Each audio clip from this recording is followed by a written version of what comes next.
주요한 주제가 15세기 이 불경 언해와 한글의 이제 보급과 전파인데요. 훈민정음의 정착과 보급을 위해서 세종께서 어떤 역할들을 하셨는지, 어떤 노력을 하셨는지 좀 말씀해 주실 수 있으신가요? 훈민정음 창제하자마자 우리 글자가 만들어진 겁니다. 우리 글자가 만들어지고 바로 불경을 은혜했습니다. 아까 말씀드린 대로 그것은 수요가 있었기 때문이고요. 거기에 머무르지 않고 끊임없이 체제를 바꾼 겁니다. 그건 뭔가 하면은 글을 쓰고 또 책을 만들 때는 항상 독자가 염두에 두어야 될 대상일 겁니다. 그런 점에서 체제를 끊임없이 바꾸면서 가능한 한 독자들이 쉽게 접근하도록 그렇게 해나갔던 것입니다. 아전시험이라든지 그다음에 이게 우회해 가는 거죠. 그러니까 정면으로 돌파해가 상당히 쉽지 않다라고 봐서 그러니까 무력적으로 권위를 세웠지만 그럼에도 불구하고 반발이 심하니까 아전시험 먼저 넣고 그다음에 이제 나중에 이제 저 불경 쪽으로다가 이렇게 우회해서 돌아가면서 민중적인 힘들을 얻고 그래서 당신이 목적한 거를 좀 돌파해내려고 하는 그런 힘들을 보여주고 있는 게 아닌가 이렇게 생각을 합니다. 예. 스님이 말씀하신 그런 부분은 이보다 상소문보다 좀 나중의 일입니다. 그러니까 훈민정음 반포 이후에 성균관의 교과로서 훈민정음을 넣기도 하고 그 다음에 지금 말씀하신 대로 아들들의 시험 과목으로 선택하기도 하고 이랬던 것입니다. 감사합니다. 예. 조선은 억불숭유의 나라 아니겠습니까? 그런데 세종대에 와서 이렇게 훈민정음을 만들고 그 만든 훈민정음을 가지고 이렇게 불경을 언해를 한다고 하는 게 어떻게 가능했는지 여기에 대해서 좀 말씀 좀 해주시면 고맙겠습니다. 예, 저는 이렇게 보고 있습니다. 우리 문자가 자연 형성된 게 아니고 인위적으로 만들어진 것입니다.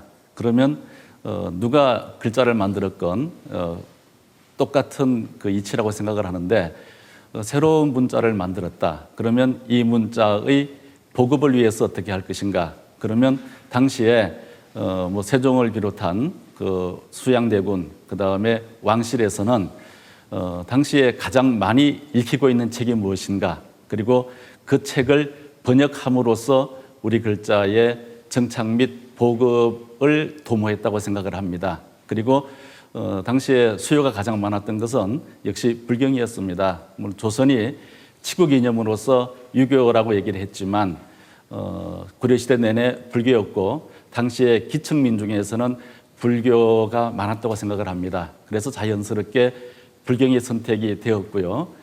지금 이게 상당한 사실은 미스테리 중에 하나가 당연히 유교를 국시로 했으면 아까 말씀하시는 것처럼 사서우경을 먼저 작업을 하려고 해야 되는데 왜 불교 경전부터 했느냐라는 생각을 저는 뭐라고 생각하냐면 이게 임상실험이다라고 생각을 하거든요. 그리고 불교 같은 경우는 그 전에 계속 판각했던 것들이 있어서 그런 작업 기술들이 내부적으로 돌아갈 수 있었어요. 그러니까 왕실이 주도했다는 거, 그 다음에 불교에는 그런 기술력이 있었다는 거. 그러니까 요즘 코로나 백신 뭐 3차 실험하듯이 이렇게 일단 한번 깔아본 거죠. 또 하나는 이 번역을 하기 위해서는 꽤 지난한 과정이 있습니다. 우선은 띄어쓰기를 하고 그 다음에 구결을 달고 그리고 이것을 번역하고 또 출판하고 하는 긴 과정인데 이미 우리는 고려시대에 적지 않은 구결이 현토된 불경을 가지고 있습니다. 다 아시는 대로 불교 경전은 중국에서 가져왔지만 거기에 우선 띄어 읽기를 하고 거기에 구결을 달고 그 다음에 이것을 당시에 구결은 다 아시는 대로 한자의 일부입니다. 그런데 그 한자의 일부는 고려시대의 우리말을 반영해서 만들어진 겁니다. 그러니까 우리 글자를 만들었으니까 자연스럽게 이 글자를 한글로 바꾸었다고 생각하시면 됩니다. 그래서 이제 불경 은혜가 이루어졌고 다 아시는 대로 15세기에 꽤 많은 불경이 간행된 것은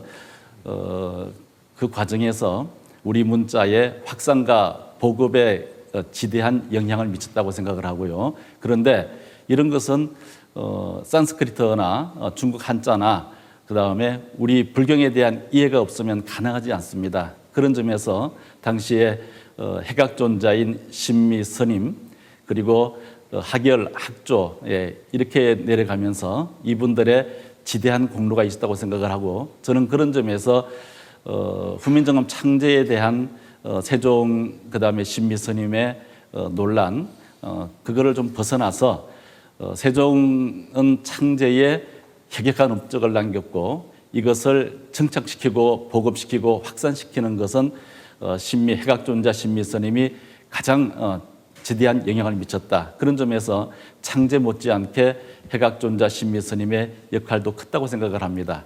거기에서 창제의 주역이 누군가 이런 논란이 파생됐다고 저는 그렇게 생각을 합니다.